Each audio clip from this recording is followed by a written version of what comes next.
तपश्चर्या केवढी मोठी. आहारावर नियंत्रण.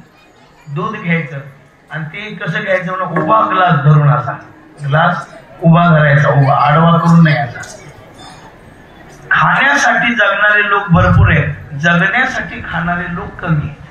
तशी त्यांनी साधना केली आणि दुधाधारी महाराजांच्या तपश्चर्येला तोड नाही अशी अधिकार संपन्न संत आणि त्यांच्या शिष्या ठमाम आहेत, त्याच तोडीच्या झाल्या, त्यांच्यासारख्याच झाल्या. असे बाबा खरा गुरु काय असतो, आपल्या शिष्याला आपणासारखे करती तात्काळ. नाही काळ वेळ चंदनाच्या संगी पालटती, दुर्बळला पुढे देव माता. पण त्यांचा अधिकार आजच्या दिवशी त्यांनी देह ठेवला ठमामाईनं, पण त्यांचा हा पुण्यतिथीचा सोहळा. आणि आता हे काल्याचं कीर्तन आहे. आज एवढी संत सज्जन मंडळी जमलेली आहेत आपल्या संप्रदायामध्ये. काल्याच्या कीर्तनाला अनन्य साधारण महत्व आहे. काल्याचं कीर्तन म्हणजे आपल्या जीवनातल्या दोषाला समाप्त करणारं कीर्तन आहे. जीवन मोकळं होणारं कीर्तन नाही. काही लोक म्हणतात हे पगारीचं कीर्तन आहे, म्हणजे 7 दिवस केलेली कष्ट आज पाकिट मिळतील. काही लोक म्हणतात आज प्रसादाचं नाही. बाबा हे कीर्तन आपल्याला शुद्ध करण्यासाठी, आपल्या जीवनात जे दोष आहेत, आपल्या जीवनामध्ये जे विकार आहेत, आपली जी विकृती आहे, आपली जी अश्रद्धा वाढलेली आहे, देवापासून जे आपण दूर चाललो ते जवळ आणण्यासाठी काल्याचं कीर्तन आहे.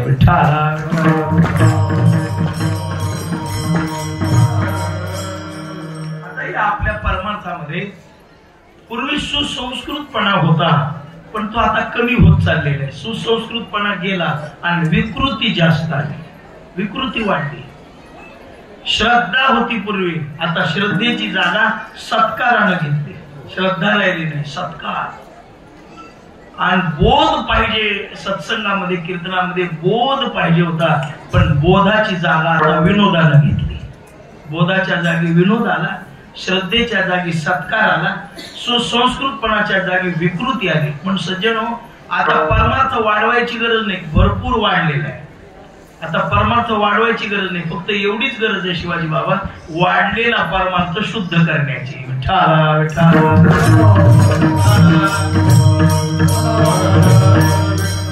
भरपूर वाढला. मला सांगा, यात्रेला एवढे लोक येऊ शकतात इथं अशा माळावर, म्हणजे याच्यापेक्षा आणखी किती परमार्थ वाढला पाहिजे माऊली?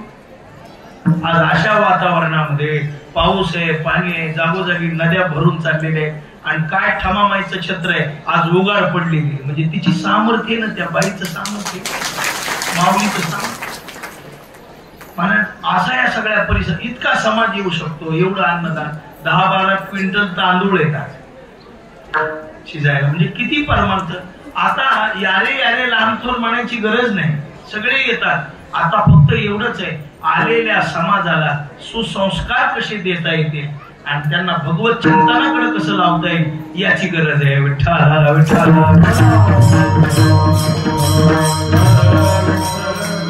काही लोकांनी देव अवघड करून ठेवला. काही म्हणतात की देव सोपी गोष्ट नाही, काही लोक म्हणतात देवा इतकं अवघड काहीच नाही, काही आमच्यासारखेच म्हणतात बा म्हटले देव काय बाजारचा. अहो खरंय, देव अवघड आहे पण कुणासाठी, देव सोपा आहे पण कुणासाठी. म्हणून भगवंताची सोपी भक्ती किती आहे, तो सोपा किती आहे हे सांगण्यासाठी गोकुळातलं चरित्र आहे. योग्यांच्या ध्यानात आला नाही, पण गवळणींना का मिळाला? सिद्धाच्या स्वप्नात.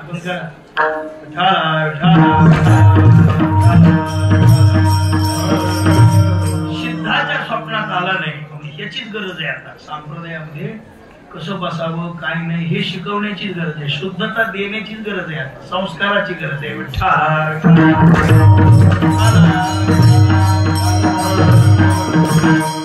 असा प्रकार आहे. जर चिंतन जर विचार जर केला तर महाराज म्हणतात योगी यांचे ध्यान ध्याताना तुळशी योगी यांचे ध्यान ध्याताना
अवघड जगात काहीच नाही.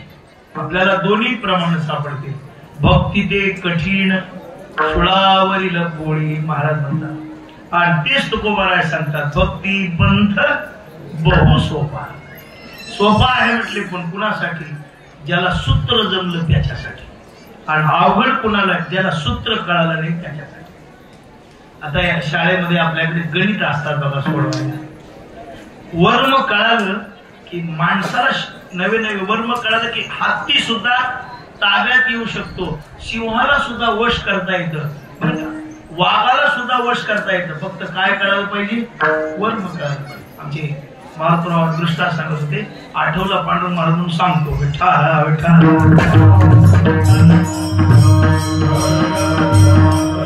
जुन्या काळातला दृष्टांत आहे. ते साधे बोळे कीर्तनकार होते, अधिकारी होते, पण फार माणसाला कळलं असं बोलायचे नाही का. ते काय म्हणले जुन्या काळामध्ये वर्माबद्दल बोलायचे. एक नवीन सुनबाई नांदायला आलेली आणि जुळा काळ सासरवास होता म्हटले. पण त्या सासूचा स्वभाव काही झालं की ते सांडलं काही झालं तरी तिने एकच म्हणायचं आमच्या काळात काही असं होतं का. बस कधी भाजी शिल्लक राहिली तरी हे शब्द, काही खरकट काही सांडलं तरी हे शब्द, काही काम करताना हे झालं तरी हे शब्द. इतक्या उशीरला पुढे येत असतील का.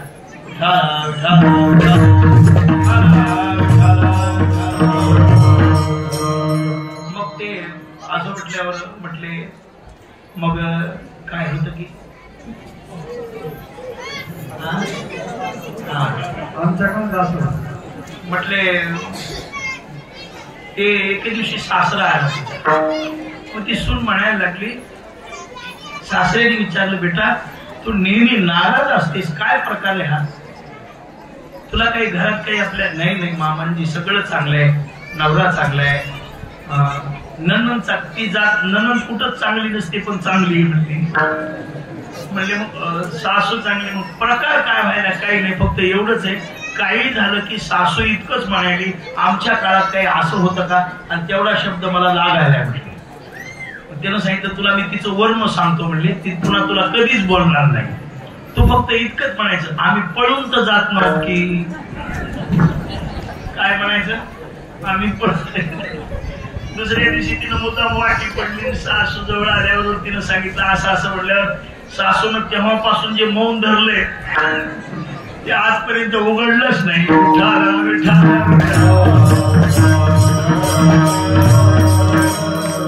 वर्म कळालं की कसल्याही माणसाला आकळता येतं. बस सांगायचं बघा.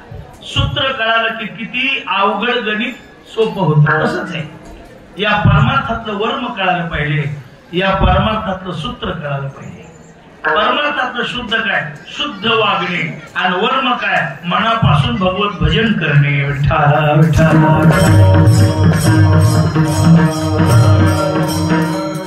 ज्ञानेश्वरीतले उभे 17व्या अध्यायात, जैसे स्फटिकाचे शुद्धपण जयाशी कलंक नाही पूर्ण, आयसा ब्रह्मानंदे निमग्न जो झाला, तया लागी सकळ हे प्राप्त असे मंगळ, नाहीतरी अधिष्ठान नेत नासोनी जाय. विठ्ठला विठ्ठला. सूत्र काय? स्फटिकासारखं शुद्ध वागायचं, सांभाळून चालायचं, जपून वागायचं. काळ वाईट आहे, घातकी आहे. एखादा डाग इतका जरी लागला पांढऱ्या कपड्याला, काही लावा निघत नाही. एखाद्याला कपड्याचा निघल पण साधकाचा डाग निघत नाही. म्हणून शुद्ध वागा. आणि दुसरं शुद्ध भाव धरा, कशाचीच अपेक्षा करू नका. शुद्ध सेवा करण्याचा. कोण मानेल कोण न मानेल, कोणी चांगलं म्हणेल कोण वाईट म्हणेल, कोणी काही देईल कोणी न देईल याची अपेक्षा धरू नका. फक्त एवढीच धरा, ठमामाईच्या दारात सेवा करायला मिळाली ना, याच्यापेक्षा काय भाग्य. दुधाधारी महाराजांचं दर्शन झालं याच्यापेक्षा. असा शुद्ध भाव ठेवून परमार्थ करा, म्हणजे तुमच्या जीवनात काही कमी पडणार नाही. विठ्ठला विठ्ठला. वर्मते एका आहे दृढ धरावा भाव. अशा प्रकारे मग गवळणींच्याकडे काय होतं? ऋषी मुनींकडे सगळं होतं, पण भाव त्यांचा शुद्ध नव्हता, स्वार्थी होते. आपला आपलाच त्यांनी विचार केला. मला सांगा, कुठेतरी कोणत्या ऋषीनं सप्ताह सुरू केलं आहे का माहित? अमुक ठिकाणी अगस्तीनं सप्ताह सुरू केला, अमुक ठिकाणी 1200 ऋषीनं सप्ताह सुरू केला. यांनी साधना केल्या पण स्वतःसाठीच केल्या, आपुली आपण. पण आमच्या संतांनी स्वतःसाठी नाही. बुडते हे जन देखवे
न देखवे साधूची तळमळ आहे.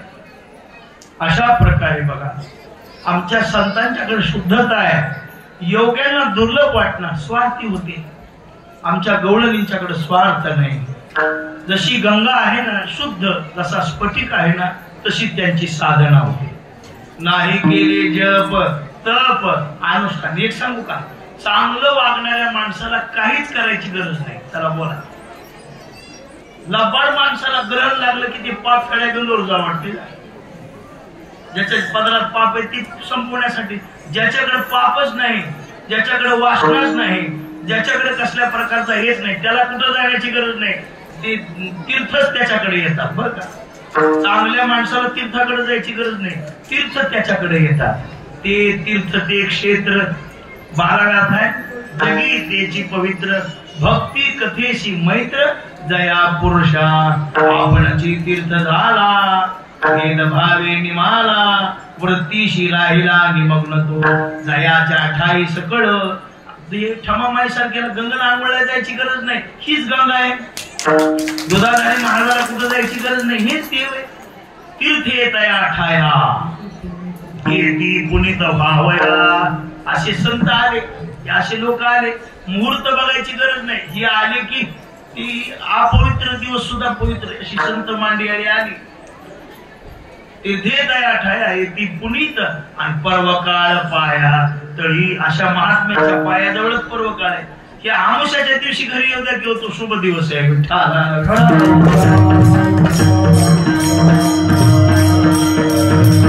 म्हणून गोकुळच्या गवळणींना देवाकडे जायची गरज पडली नाही. देवच त्यांच्याकडे आला.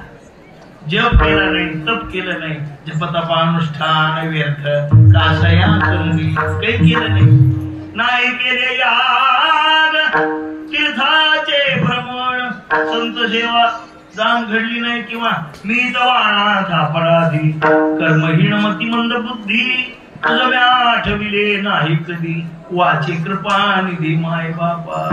नाही केले तीर्थाचे भ्रमण पाळीला पिंड कर चरण नाही संत सेवा घडली जा पूजावलोकन मूर्तीचे काही केलं नाही.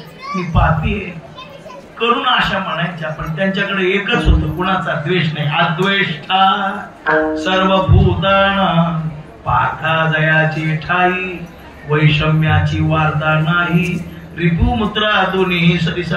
त्याच्यातल्या ओवे बघा. जो खांडावया घरची आवजेडू करावा गाईची तृषा हारू सगळे ओवे बघा. नाही तरी एक शोधंडू पाळतिया गोडू आणि गाळतिया कडून नव्हेची जीवी तशा होत्या. विठाला विठाल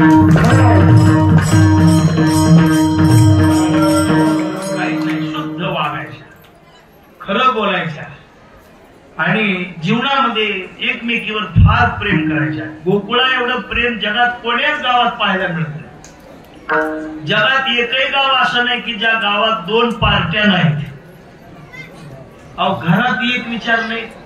बाप आंबा म्हणायला तर पोरग चीच म्हणायला नाही. गावात असा कोणता भजनी मंडळाचा संच नाही की तिथं दोन पार्ट्या नाही. भजण्यात दोन पार्ट्या, महाराजात दोन पार्ट्या, समाजात दोन पार्ट्या, घरात दोन पार्ट्या. अहो आपल्या मनात दोन पार्ट्या येतात. एक म्हणते चांगलं आणि एक म्हणते चल यात्रेला आणि दुसरं म्हणते पाऊस आल्यावर भिजची कुठं चालाच भातासाठी बसलेली. दुसरं म्हणते जत्रा कधी बघितली नाहीस का. तिसरं म्हणते नाही बाबा ठमामायची वारी आहे चुकली तर काही आपल्या पाठीमागं लागल जावंच लागते. ते म्हणते जाऊ पुढच्या बुधवारी. बुधवारीच आहे की आपला इथला बुधवारी जाऊन आपल्या मनात दोन मन आहेत पण जगात एकच गाव होऊन गेला असं गोकुळ.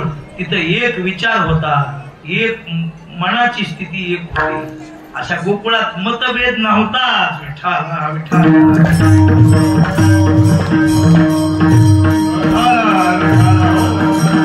मतभेद नव्हता. काय महाराज आनंद महाराज म्हणतात त्या गोकुळासारखे भाग्यवान लोक जगात कधीच जन्माला येणार नाही. धन्य गोकुळचे लोक आहेत. परमात्मा त्यांच्या सहवासात खेळला.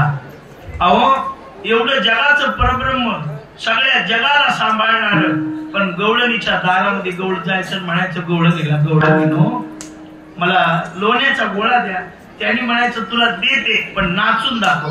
लोण्याच्या गोळ्यासाठी नाचायचा, रुसून बसायचा, त्यांच्या मांडीवर जायचा, त्यांच्या गालाचा पापा घ्यायचा, कुणाचे केस ओढायचा, कुणाचा पदर ओढायचा, कुणाला काही म्हणायचा, कुणाच्या घर पेटवायला. अहो अशा त्यांनी खोड्या केल्या. कशासाठी केल्या? फक्त प्रेमासाठी केल्या. विठ्ठला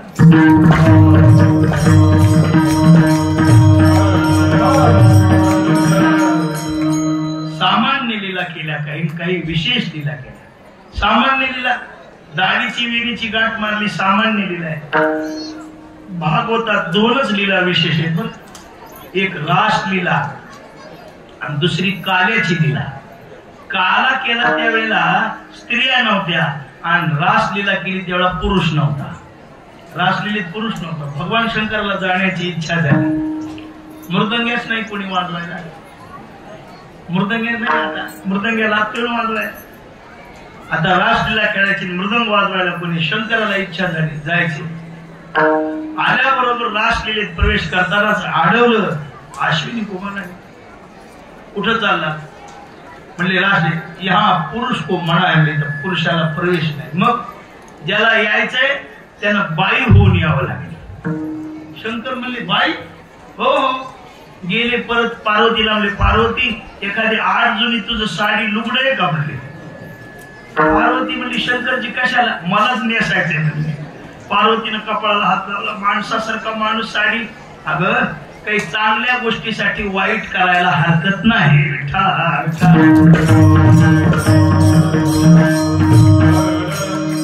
साडी नेसली, नाकात नथनी घातली, कपाळाला मोठं कुंकू लावलं, पायामध्ये सगळे दागदागिने घातले, मृदंग घेऊन मध्ये वाजवायला गेलं.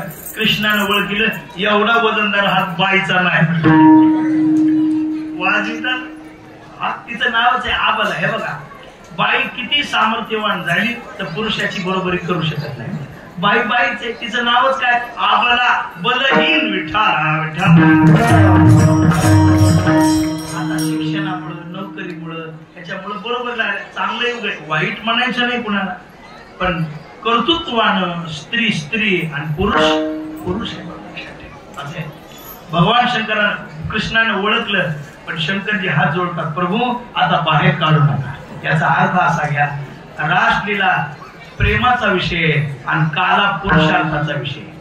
काल्यामध्ये जरी यायचं म्हणलं, स्त्रीला जरी यायचं झालं तर पुरुष होऊन पुरुषार्थी झाल्याशिवाय काला भेटत नाही आणि प्रेमळ वात्सल्य निर्माण झाल्याशिवाय रासलीलेचा आनंद मिळत नाही, असा प्रकार आहे. आणि त्यावेळेला 2 लीला केल्या, पण अशा बऱ्याचशा काही दिल्या आहेत. भगवान परमात्म्याने त्यांच्या घरी जाऊन चोऱ्या करायच्या, दवीदूध लोणी चोरायचं आणि मग त्या सगळ्या गवळणी बोंब मारायच्या, म्हणायच्या अगं आपल्या घरचं कोण चोरून नेले, आमच्या काही लक्षात येणं. अवघ्या मिळवणी गवळणी, अवघ्या मिळवणी गवळणी,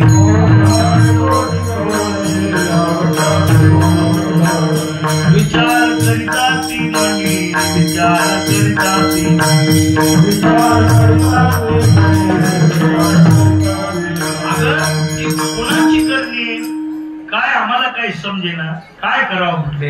एवढ्यामध्ये त्या गवळणींनी म्हणले आपण असं करू, पहारे लावू. आता पहिला पहारा 10 ते 12 सासाचा, 12 ते 2 घरातल्या पुरुषाचा आणि 2 ते 4 सुनाचा, म्हणजे 4ला तर गावच उठते.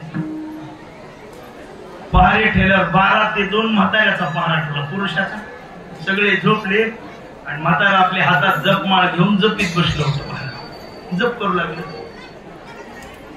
जप करताना भगवान परमात्मा आले, चोऱ्या करताना आल्यावर त्या म्हाताऱ्याला विचारलं, राम राम म्हणले, घोंगड पांघरून आले. त्याला कळालंच नाही. त्याच्या जवळ बसले आणि त्याला विचारायले, का हो बाबा तुम्ही इथं असं का बसलात.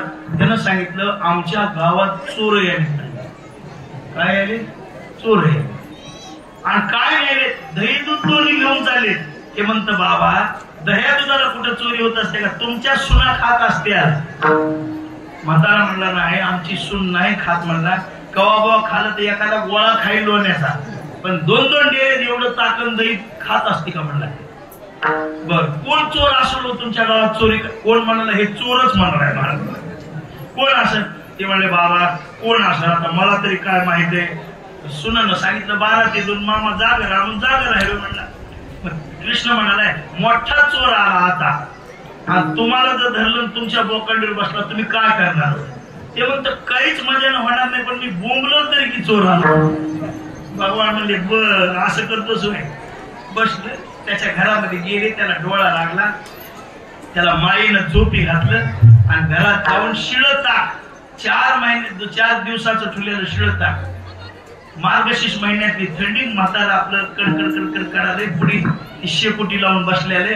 भगवान परमात्मा आले, डेरा उचलला आणि म्हाताऱ्याच्या डोसक्यात हाणल्या. बरोबर त्या दिवशीपासून म्हातार जे ताटले, हिवाळ्यामध्ये पाईप ताटते बघा, असं बोलय ना. आणि मग अशा खोड्या करायच्या, काहीतरी लीला करायच्या. आणि मग अख्ख्या गावामध्ये एकच बोंब झाली, तया विनाशी, तया विनाशी,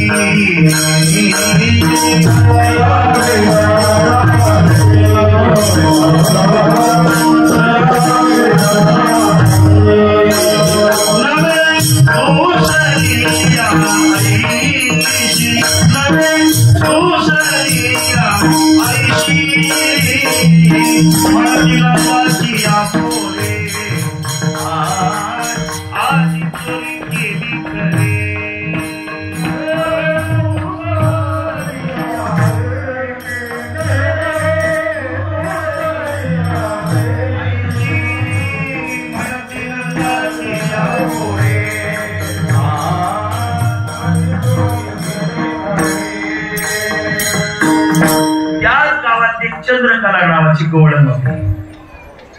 ती म्हणू लागली अशी कृष्णाला बघायची. भगवान परमात्मा सगळ्यांच्या घरी जायचे पण चंद्रकलाच्या घरी जायचे नाही. चंद्रकला वाईट वाटायचं. सगळ्यांच्या घरी जातो माझ्या घरी येत नाही याची बघतेच. एका दिवशी चावडी उभा टाकली आणि म्हणू लागली मी ओळखलंय गावात चोऱ्या कोण करतोय ते मला कळालंय. एका दिवशी का होईना पण त्याला धरीने गावाच्या समोर आणून त्याची फजितीच करीन. असं म्हणल्यावर भगवंतानं ऐकलं. कृष्णा ए वाकड्या कोण आहे रे म्हणली. वाकड्या म्हणायला लागला देवा आपली सखी चुलती म्हणला. बर हिचं घर माझं घर वरलं हिचं घर खाल्लंय म्हणला. बर ही माझी फजिती करते म्हणायला का आपण संध्याकाळी हिचीच फजिती करू. वाकड्या म्हणला देवा तिच्या नादाला लागू नको. ही बोलीला राहून आलेली ती तिच्या नादाला लागू नको म्हणला. ते म्हणला मुंबईला राहून आलेली राहू दे कुणाला कसं करायचं ते मला माहिती आहे म्हणला. ती मुंबईला राहिली तर मुंबईच माझ्या अंगातल्या रोमात आहे म्हणला. बरं संध्याकाळची वेळ झाली. चंद्रकला गवळण बेजार झालेली दिवसभर. दही दूध सगळं इर्जन लावलं. सकाळी बाजारला जायचे म्हणून डेरे बांधून ठेवले आणि भगवान परमात्मा बरोबर साखर झोपेची वेळ 2-2.5च्या अंदाजात गेली. तिच्या ती होती 6.5 फूट उंचीची आणि आपलं नवरा